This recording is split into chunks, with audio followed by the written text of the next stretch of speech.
I would guess, because you don't have a game 2 or a game 3, there is a sense of urgency. Yeah. Is one more difficult than the other? I think just the dead time right now and all the hype makes this game a little bit more intense, at least at the start. I think once it kicks off and you kind of settle in around the second quarter and you get a feel for the rhythm of the game, I think you can just take it as another week. But you bring up a good point. I mean, when you do a World Series and game 1 leads to game 2 to 3 to 4, and then by the time you get to a game 7, that game kind of does itself because everybody's kind of followed along for the most part, and you can kind of get out of the way. And I feel like the good Super Bowls are the ones where I've been at my best and Troy and I have been at our best. We haven't really forced stuff. And, this game is so big, you almost just stay big, and you don't go down rabbit holes with stats and a lot of the other stuff that you might typically do in September. By the way, you had, I was there in Houston, a 28-3 come-from-behind win for New England. So what were you and Troy saying at half of that game? Because New England was totally inefficient. Atlanta's speed was profound. There looked like a physical advantage. You go to commercial, and you look at Troy, and you say, what? Here we go again, because we had done Super Bowl 48, which was that blowout between Denver and Seattle. And I was just telling you during the break that at halftime of that game, Troy's like, all right, it's Peyton Manning. Broncos are going to come back. We're going to have a game before this thing's over. And then Percy Harvin starts the second half with a kickoff return for a touchdown. And it's like, okay, we're not going to have a game. And so then you start just watching the clock. I watched that game back, and I've never said how much time was left more because the clock just wouldn't move. And the game was a blowout, and you feel like you've got 100 million people watching, and you have to come up with something interesting, and it's just almost impossible to. And then I think the good thing about that overtime game is we didn't give up on it when it was 28-3, and it was Brady. Everything had to break right. Everything did break right for New England, and then they know how to close, and they did.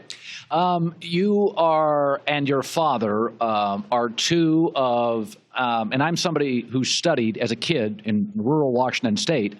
I studied you before you knew who I was, and I studied your father. And I can remember where I was sitting when I heard Vin Scully at 7 years old in a transistor radio in Grayland, Washington, on the roof of my house. And your father was a legend. And I can remember hearing him and seeing him. I didn't grow up near KMOX, but I heard of it when I was like 12 and 15 years old. So you grow up with your father, who was profoundly big locally, then regionally, then nationally. He did a Super Bowl. Go back. What do you remember of it? I mainly remember my dad in big football games doing radio. Yes. He did. The only one he did on national TV was Super Bowl IV, which is, ironically, the last time the Chiefs were in it, the only time they've won it. And now here I am, 50 years later. I'm 50 years old, so I'm in my 50th anniversary. The Chiefs are at their 50th anniversary of the Super Bowl, their only win. They're third overall, and I went back and watched it. It's been totally restored. My dad did the game with Pat Summerall. It's on YouTube. It's brilliantly done. And then just to see the differences between then and now. All the differences are the technical aspects. The microphones are so much better now. The camera angles, obviously, the high definition. You see everything at home. And the similarities are, it's my dad and Pat Summerall, two guys watching a football game, analyzing it, giving their opinions, and going play by play. And that hasn't changed. What Troy and I will do on Sunday is basically the same thing my dad and Pat Summerall did 50 years ago. Technology has changed. Two people watching a game, that has not changed, and I don't think it ever will. I always thought, and I tend to categorize and rank stuff in my head. It's the way the brain works. And I've said, in my lifetime, no broadcaster has worked better with partners. You, and not all great announcers work great with partners. You bring out the best in people. You and Troy, and this is not easy to do, seem like it reminds me of when I used to watch Letterman when it first came out in college. There was a joke that I didn't know, and I watched the show to see if I could get it. You and Troy it's like there's a little smirk and a nudge. You have a real relationship. Did that come easily? It did. When we were paired together, we took over for Pat Summerall and John Madden. Everything just seems to come full circle in this business. And I think it took three people. It was me as play-by-play, Troy, and Chris Collinsworth. And we worked together for 3 years. We did a Super Bowl 39 together. And I think it took three humans to fill in for two.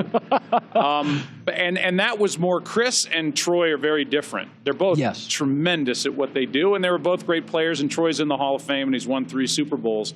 I think I've always been the guy to try to make everybody get along, whether I was on the playground in school or I'm in the booth on Sunday or in a World Series with Tim McCarver or Harold Reynolds and Tom Verducci or now John Smoltz. I think I've been blessed with good people that I've worked with, and I've never had an issue with any of them.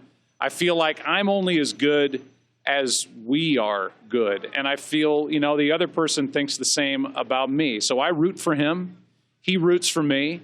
And if he has an awful game on Sunday, then we have an awful game on Sunday, and vice versa. If I suck, then we suck. And I think you have to go into it in this business, and I try to pump him up. I try to make sure that he's teed up for stuff that he wants to talk about.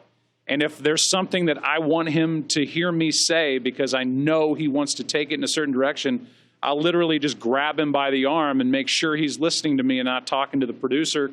And we have that kind of a relationship. We're the same age. We both have 2 daughters. We've had a lot of similar life experiences. So the only difference is he was a tremendous athlete, and I was doing games at a very young age. Kyle Shanahan, do you sit down with an interview with Kyle Shanahan, who's very intense, like you, had a profoundly successful, well-known father. Did you share some similarities when he was telling his story? Could you sense I lived a little bit of that? Yeah, I think that there's something there that's in the back of all of our heads, that followed on a public stage in their father's or their mother's footsteps, whether you're an entertainer or you're whatever. I talk with Oliver Hudson, who is Kate's brother and Goldie Hawn's son and one of my best friends. And he lugs around. He's like, what about me? You're just your dad's son. I'm my sister's brother, and he's older than she is. And he's Goldie Hawn and Kurt Russell's son. And that's always kind of sitting in the back of your head. So I feel like I almost got into this business apologetically. Like, look, I know a lot of people are working their asses off trying to get to this level. And I just happen to be my dad's son. And I think, to my credit, I paid attention when I was a little kid. He always wanted me with him. He took me to every National League city by the time I was 12. We were best friends instead of father-son. And so I took all that in. And when I got a chance to do the Cardinals at the age of 21, I wasn't in awe of the surroundings. I'd grown up in that booth, and then I just went and did my thing. So I was so lucky, and if there are negatives, because everybody for the rest of your life thinks, oh, well, you're your dad's kid, we know how you got your job, I think the positives far outweigh any of those negatives. By the way, when you were doing St. Louis Cardinal games and I was doing AAA baseball, and you were coming to glorious cities like this. Yeah. Have you done a lot of Miami in your life? Yeah, sure. When the Marlins came into existence, you come down here, and that was a great way to see this country. And you're here for 3 days, and you're doing games at night, and then you're going out. Back then I was 21, 22, 23. I was friends with the players, so I just go out and hang out with them, and going to Montreal. Oh, Lord. Montreal. When the Expos left, it hurt. A lot of people wept because that is just a hell of a city. I don't care if they showed up to watch the Expos or not. Who cares? I miss St. Catherine Street, damn it. I want to go back. Crescent Street, I want to go back, but I don't get to. Joe, it's a great pleasure having you. All right, guys. Thank you so much. Hi, everybody. Thanks for watching. Subscribe here to get the latest from the show.